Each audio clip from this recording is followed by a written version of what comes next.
¿Qué tal? Bienvenidos a En Pocas Palabras, el podcast de Omar García.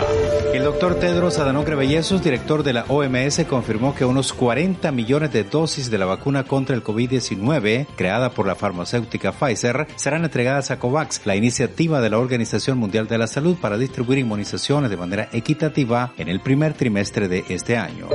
En Canadá, investigadores del Instituto Cardíaco de Montreal determinaron que un medicamento usado contra la gota o inflamación en las articulaciones muestra eficacia para tratar a enfermos del COVID-19 al reducir en un 44% la mortalidad y un 25% las hospitalizaciones tras analizar los resultados de un estudio con 4.488 pacientes en todo el mundo. El medicamento se conoce en español como colchicina o colquicina.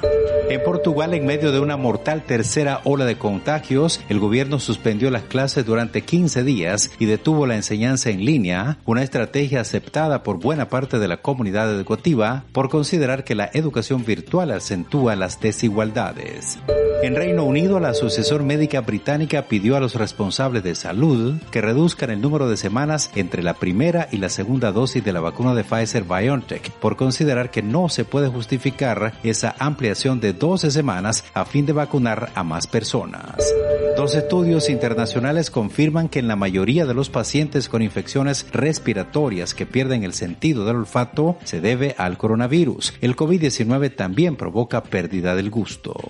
En Estados Unidos, las autoridades de salud informaron que los casos de reacción alérgica severa a la vacuna contra el COVID-19 de Moderna son raros y se limitaron a apenas 10 personas de las más de 4 millones que recibieron las primeras dosis. Ninguno de esos 10 casos derivó en la muerte de la persona inoculada.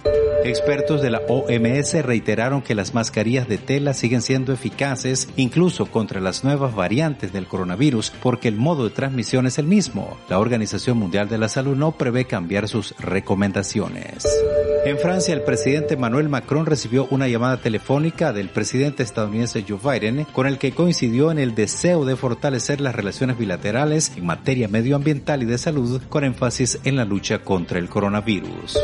En Noruega ordenaron confinamiento para la capital, la ciudad de Oslo y los municipios cercanos. Centros comerciales y tiendas están cerradas y únicamente los comercios considerados esenciales podrán permanecer abiertos. Es la cuarentena más estricta que ha tenido la ciudad desde los primeros meses de la pandemia en marzo de 2020.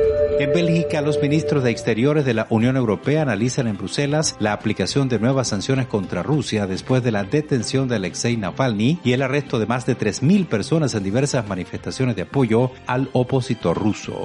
En China, después de 15 días atrapados a 580 metros de profundidad en una mina de oro, 11 mineros fueron rescatados el fin de semana gracias a un gigantesco operativo que involucró a más de 600 personas. Todavía quedaban bajo tierra otros 10 mineros aterrados a mayor profundidad.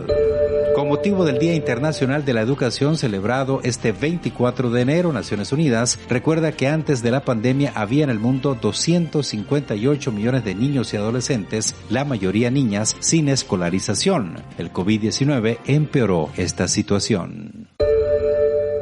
Gracias por elegirnos entre el infinito mundo de las comunicaciones actuales.